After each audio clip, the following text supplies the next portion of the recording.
I don't know about you, but there's this feeling that I usually get when I'm in front of something huge. A towering feeling of incompetence, like I'm so small in the grand scale of things. Everything around me becomes reality as I connect with the world around me, and I'm just another object that's passing through. It takes me out of whatever mindset I'm in and makes me feel insignificant. While to some that could come off as negative, but it actually makes me feel like that rather than my life needing to have meaning. There's meaning in everything.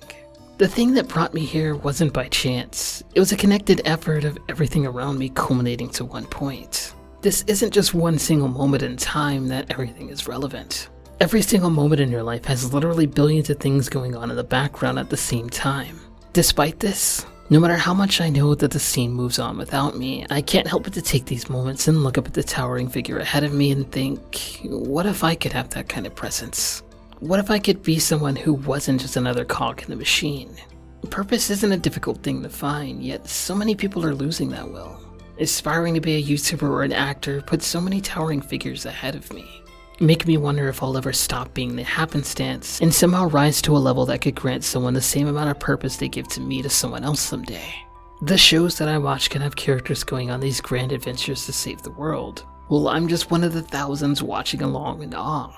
One of my favorite animes tackle this feeling with near perfection, that being Gurren Lagann, a modern epic that takes hype to a whole new level, being a show about rising to the top of your potential and fighting against any obstacle, no matter how large. In any other show, heck, any other reality, such a high amount of optimism would be consistently met with impossible odds to overcome. But time and time again, so long as there's enough willpower, the heroes triumph in the end. Through every single turn, there's a new obstacle, a new reason to turn back, even to make it seem like pushing forward to be the wrong thing to do.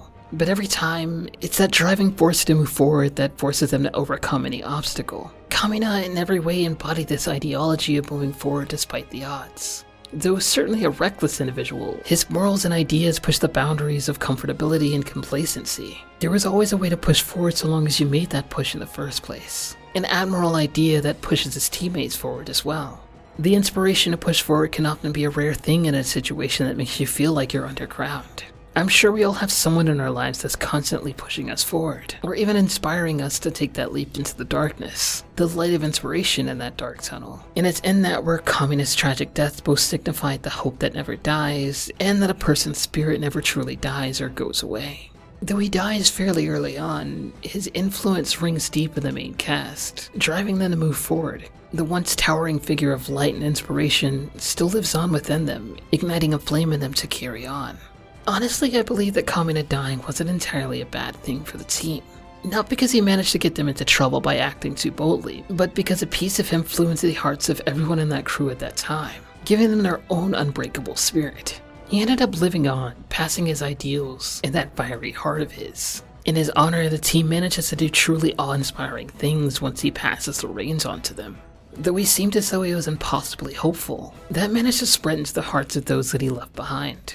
A martyr that emboldened the mission of saving humanity and taking down his seemingly impossible odds. And all throughout history, the depth of the strongest figures add their spirits to those that believed in them, strengthening the cause beyond its measures. It's a shame that they had to die in the first place in order to bolster those beliefs. The world would be a better place with them still here.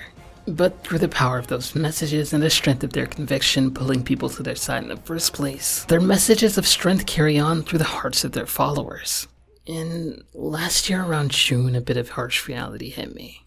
It was around the time that Etika, a popular YouTube streamer, went missing. Someone that I've only watched in passing, to be honest. I didn't really have that much attachment to him, only watching the occasional compilation of his streams or the videos that would hype up upcoming Nintendo news.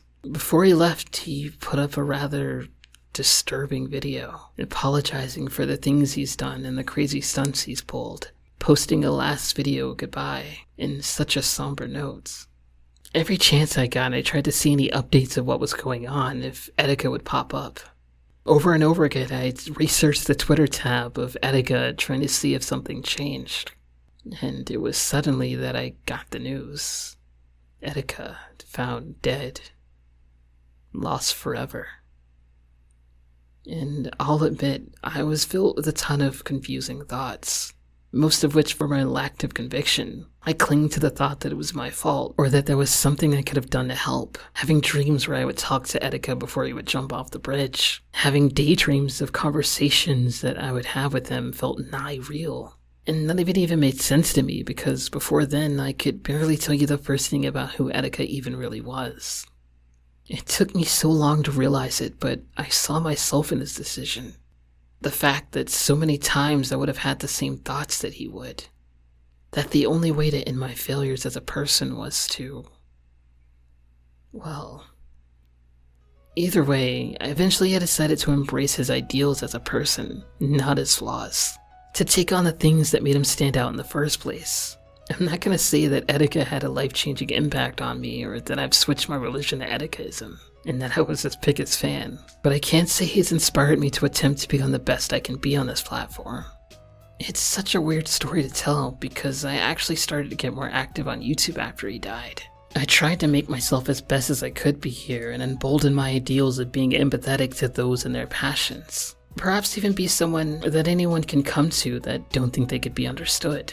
A lot of the time we go through life seeing the world as just a machine that we operate, and at the least convenient time, we snap back to reality and realize that we're no more than a cog in a machine. But lately I'm beginning to realize that being just another piece in the puzzle isn't so bad. We could be a piece to another that makes sure that everyone around us is still functioning well. Simon from Gurren Lagaan delivers this hope that he inherited from Kamina right back into those who needed it. Showing that there's never a reason to have your back to the wall or enclose yourself to fate.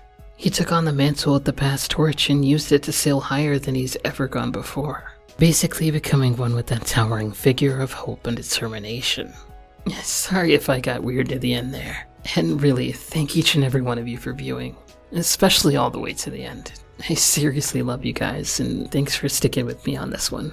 As always, there'll be more videos to come, and take care of yourselves. Have a great day, and I'll see you tomorrow.